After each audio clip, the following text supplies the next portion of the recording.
I want to talk about the more scientific side of it to make it more tangible. How do we generate this joy and what does it mean? In our brains, we have neurons, 神经元. They communicate with each other with chemical reaction and electrical reaction. There's a chemical called dopamine. Dopamine is known as the feel-good neurotransmitter. It's a chemical that carries information between neurons. And the brain releases dopamine when we do something pleasurable, when we do something that we like. This contributes to the feeling of pleasure, the satisfaction as part of the reward system. The reward system in the body motivates us to do it again and again, to continue to want the reward, right? Because it's pleasurable. Dopamine is important because it boosts mood, motivations, and attention. Without dopamine, we will feel very unmotivated, loss of interest, and very unhappy. The drawback of that is there are people who want to increase this level of dopamine by taking drugs. But the problem with that is that it decreases your sensitivity, and as a result, you want to have more. You take more drugs in order to maintain that level of pleasure. A normal person can maintain a good level of dopamine. But you can see that over a time where a drug user abuses a substance, the amount of dopamine decreases. And therefore, he or she will have to take more drugs in order to maintain that level of motivation. And so the pleasure from what we crave is caused by the release of certain chemicals such as dopamine in the brain. And you can ask the question, when you feel good, is it because you yourself have released dopamine to make you feel good?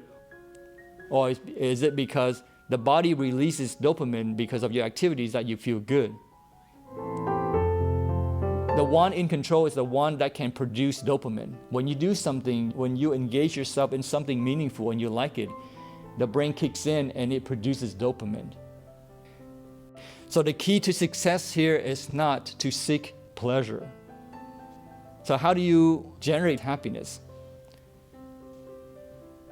Well, in order to answer these questions, we should understand between happiness and pleasure. When we have confusion between pleasure and happiness, it leads to suffering. There are many factors that can contribute to this confusion. Our culture, our exposure to the social media, the entertainment industry, all those things that we're exposed to telling us to pursue pleasure as opposed to happiness. Pleasure and happiness are different physiologically. They are the same in the sense of feeling good. If we understand the difference between the two, when you pick the right path, it leads to more happiness. But if we don't, we're on the wrong path, it leads to suffering. Pleasure is fueled by dopamine, whereas happiness is linked to serotonin. Serotonin plays a role in regulating digestive process, blood flow, and breathing. Perhaps this is why when we sit in meditation and we focus on our breathing, that we feel very calm and happy. Not necessarily pleasurable, it could be pleasurable, but we feel happy. Happiness is the primary factor and pleasure is just the secondary effect of it. When we have good, healthy diet and we practice meditation, it helps to maintain the production of serotonin. In other words, it helps to boost our happiness. When you feel something pleasurable, you have a rush of dopamine. But with happiness, you can still have happiness without dopamine. In other words, without deteriorating your sensitivity level. Does it make sense? With dopamine, you always want to seek and pursue something, 追求, 追求, in order to obtain the pleasure. But with happiness, you can just be alone and sit in meditation, not doing anything, and you can still feel happy. Happiness occurs only in a state of safety. In order to achieve happiness, you should have satisfaction and contentment. Be happy with what you have. 少欲知足, 調欲最足. When you have safety and a large amount of dopamine in your brain, it increases craving. You want to have more of it. But with dopamine and you're in a threatening environment, it leads to aggression, anger. So we are under the influence of the body. If we achieve what we want in either of these physiologic states, our emotions and behaviors are reinforced, and we will seek to replicate the strategies that we deployed. We want to have more of it. Whether it's craving, we want to have more, or aggressions, we want to hurt that person even more. The more hurtful that person is, the more we are satisfied. Sadness is considered the opposite of happiness, and it has low levels of dopamine. Sadness occurs only in a state of threat. Pain is the opposite of pleasure, and it also has low levels of dopamine. You can have pleasure in hurting people, or you can have pleasure in helping people.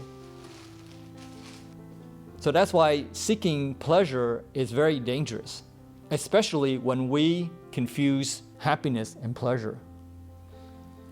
This is why seeking pleasure, even meditative bliss, can be dangerous, spiritually speaking.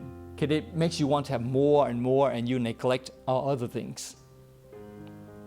Our environment has very much to do with that confusion. Our culture may contribute more to the confusion marketed to us to believe life is about pleasure. And to be happy, we must seek and find what is most pleasing to us. We get confused. We think that's good for us when it's not. Just like when you're angry and you take your anger out on somebody, you feel very pleasurable. And that's because we get confused between happiness and pleasure. We are a culture of pleasure seekers, pursuing pleasure, thinking that we're on the road to happiness, but we're actually hurting ourselves.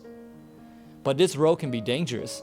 Pleasure seeking, pleasure craving, and pleasure underpins addictions, whereas happiness contains no danger or threats.